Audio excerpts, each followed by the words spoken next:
जिला अध्यक्ष यादव जी तार संगे उपस्थित हमारे कांग्रेस पार्टी मुखपात्र निरंजन बाबू एवं झारखंड मुक्ति मोर्चार प्रधान अध्यक्ष अल्प संख्यकेर अध्यक्ष एखानकार मुखिया हारुन बाबू पृथ्वीनगर मुखिया सेलिम बाबू एवं सम्मानित मंच तार संगे आमादेर एखाने उपस्थित आमादेर एलाकार शांतिप्रिय जनगण सबाइके जानाई ईदेर शुभेच्छा एवं अभिनंदन।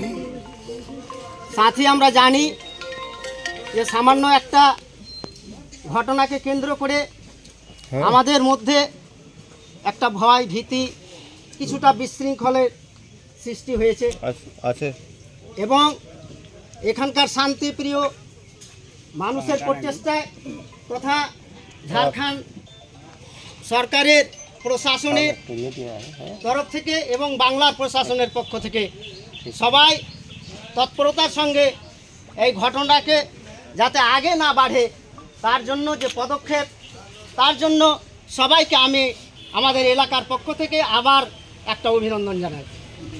সাথী আমরা জানি যে যেই যে সামান্য ঘটনাটা ঘটে গেল এটা আমাদের জন্য একটা দুর্ভাগ্য। আমাদের এলাকার একটা ঐতিহাসিক আছে বলা যায় মুদ্রা যে এখানে কোনোদিন এরকম সাম্প্রদায়িক ঘটনা কোনোদিন ঘটেনি।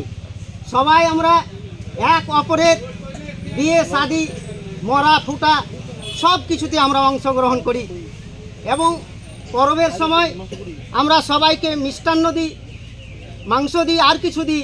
ওরাও হিন্দু ভাই সম্প্রদায়ের লোকেরাও আমাদের সকলের বাড়িতে মিষ্টান্ন পৌঁছায়।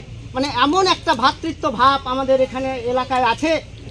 কিন্তু কিছু বিরোধী যাকে বলি যে সামান্য কিছু এটা সব সম্প্রদায়ের মধ্যে কিছু আগাছা থেকে যায়।